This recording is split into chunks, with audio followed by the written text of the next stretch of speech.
ఈ వీడియో చూసే ముందు జై శ్రీరామ్ అని కామెంట్ చేయండి. ఇంట్లో పరమ పవిత్రమైన ప్రదేశం దేవుని గది. అయితే ఈ దేవుడి గదిని శుభ్రం చేసేటప్పుడు కొన్ని నియమాలు పాటిస్తే మంచిదని పండితులు సూచిస్తున్నారు.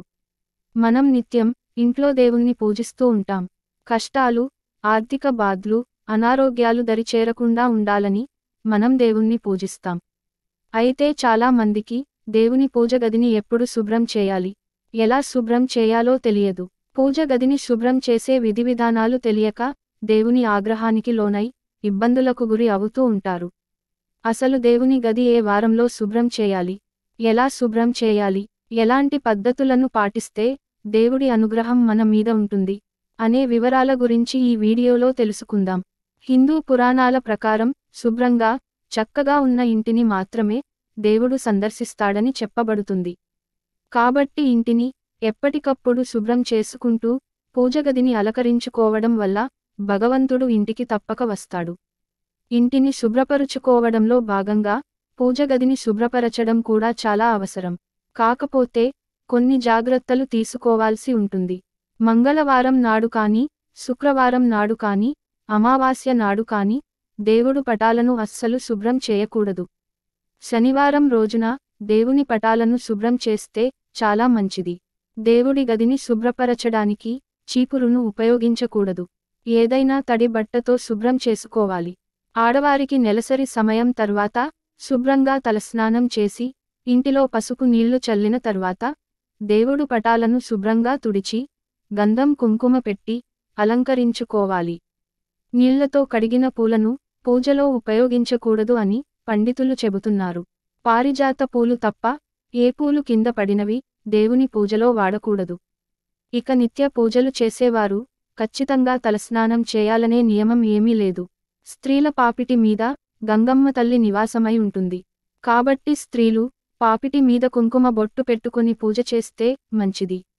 ఎండిన పూలను పూజగదిలో ఉంచటం ఏమాత్రం మంచిది కాదు. ఎందుకంటే ఎండిన పూలు ఉన్నచోట నెగటివ్ ఎనర్జీ ఏర్పడుతుంది.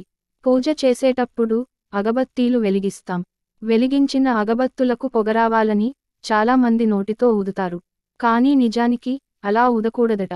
ధూపం వెలిగించిన తర్వాత దానిని అలానే వదిలేయాలట. అప్పుడు మాత్రమే మంచి జరుగుతుంది. అలా కాకుండా నోటితో ఊదితే మీకు దోషం జరిగే ప్రమాదం ఉంది. నిత్య దీపారాధనకు 3 అగర్బత్తులను వెలిగిస్తే మంచిది. మనం పూజ చేసేటప్పుడు దేవుని ఫోటోల దగ్గర ధనమును ఉంచుతూ ఉంటాము. కానీ అలా ఉంచకూడదు. పూజ ప్రారంభించే ముందు పూజా మందిరం దగ్గర బియ్యం పిండితో అష్టదళ ముగ్గు వేయాలి. నిలబడి పూజ చేయకూడదు. చక్కగా కూర్చొని పూజ చేయాలి. పూజ చేసేటప్పుడు ముందుగా ఇల్లంతా పసుపు నీళ్లను జల్లుకోవాలి. స్త్రీలు కాళ్లకు పసుపు రాసుకుని పాపిటిన కుంకుమ పెట్టుకుని పూజ చేయాలి. స్త్రీలు మంగళవారం నాడు పూజ చేస్తే చాలా మంచిది. పూజలో వచ్చిరాని మంత్రాలు చదవకూడదు. తప్పుగా మంత్రాలను చదివితే మంచిది కాదు. శ్రీరామ పట్టాభిషేకం ఉన్న దేవుని ఫోటో తప్పనిసరిగా పూజగదిలో ఉండాలి. చేతిలో ఫ్లూట్ ఉన్న కృష్ణుడు విగ్రహం పూజగదిలో ఉండకూడదు. పూజగదిలో లక్ష్మీదేవి ఫోటో ముందు ఒక చిన్న గిన్నెలో బియ్యం పోసి ఉంచితే మీకు అదృష్టం వరిస్తుంది. శివపార్వతులు కలిసి ఉన్న ఫోటో పూజగదిలో ఉంటే మీ వివాహ జీవితంలో సమస్యలు లేకుండా ఉంటాయి. పూజగదిలో ఉండే వినాయకుడి ఫోటోలో వినాయకుని తొండం ఎడమ వైపున తిరిగి ఉండాలి. ఎవరైనా ఆర్థిక సమస్యలతో ఇబ్బంది పడుతూ ఎప్పటికీ ఆర్థిక ఇబ్బందులు తొలగకపోతే గురువారం రోజు మీ ఇంట్లో రావి ఆకుతో పూజ చేయాలి. ఒక రావి ఆకు తెచ్చి శుభ్రంగా కడిగి పసుపుతో ఓం శ్రీ హ్రీ శ్రీ నమః అనే మంత్రాన్ని రాయండి. అనంతరం ఆ ఆకును లక్ష్మీదేవి ఫోటో ముందు పెట్టి పూజ చేయండి. పూజ చేసిన తరువాత దీనిని దైవ ప్రసాదంగా భావించి ఈ ఆకును డబ్బులు పెట్టుకునే ప్లేస్లో ఉంచండి. ఈ పరిహారం చేయడం వల్ల లక్ష్మీదేవి అనుగ్రహం లభిస్తుందని నమ్ముతారు. మహిళలు జుట్టు విరపోసుకుని పూజ చేయకూడదు. ఇలా చేస్తే లక్ష్మీదేవికి కోపం వస్తుంది. అలాగే భర్తకు కూడా మంచిది కాదని పండితులు చెబుతున్నారు. స్త్రీలు జుట్టు విరబోసుకుని భర్తకి కనపడరాదు. అలా కనపడితే భర్తకి గండం. ముఖ్యంగా పూజగదిలో రాగి చెంబును ఖచ్చితంగా ఉంచుకోవాలి. లేదంటే రాగి వస్తువులలో ఏదో ఒకటి ఖచ్చితంగా పూజగదిలో ఉంచుకోవాలి. నువ్వుల నూనె, లేదా నెయ్యితో దీపారాధన చేయడం మంచిది. కొందరి ఇళ్లల్లో దేవుడు పటాలు వంగిపోవడం, బూజు పట్టడం, లేదంటే అద్దాలు పగిలిపోవడం లాంటివి జరుగుతూ ఉంటాయి. అయితే అటువంటి దేవుడి పటాలను ఇంట్లో పెట్టుకుని పూజ చేయకూడదు. అమావాస్య, ఆదివారం రోజుల్లో ఖచ్చితంగా దుర్గా స్తోత్రంని చదవండి. ఇలా చేస్తే దుర్గమ్మ అనుగ్రహంతో మీకు అఖండ రాజయోగం లభిస్తుంది. పూజ పూర్తయిన తర్వాత చివరగా దేవునికి నమస్కరించి ప్రదక్షిణలు తప్పకుండా చేయాలి. మంగళవారం మరియు శుక్రవారం రోజున ఇంట్లో బూజు దులిపే పని అస్సలు పెట్టుకోకండి. ఇలా చేస్తే ఏలినాటి శని మిమ్మల్ని పట్టి పీడిస్తుంది. ఉదయం నిద్ర లేవగానే 21 సార్లు గం గణపతయే నమః అని తలుచుకుని మంచం దిగాలి. అలాగే రాత్రి వేళ పడుకునే ముందు 11 సార్లు ఓం నమః శివాయ అని తలుచుకుని నిద్రపోతే చాలా మంచిది.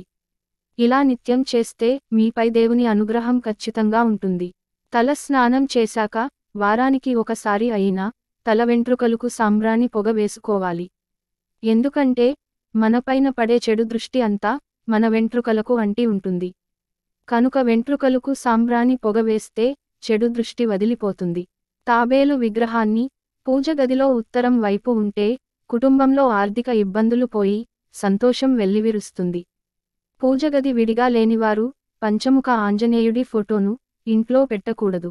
మీ ఇంట్లోకి దుష్ట శక్తులు రాకుండా ఉండాలంటే మీ ఇంటి ప్రధాన ద్వారం పైన పంచముఖి హనుమాన్ చిత్రాన్ని తగిలించండి.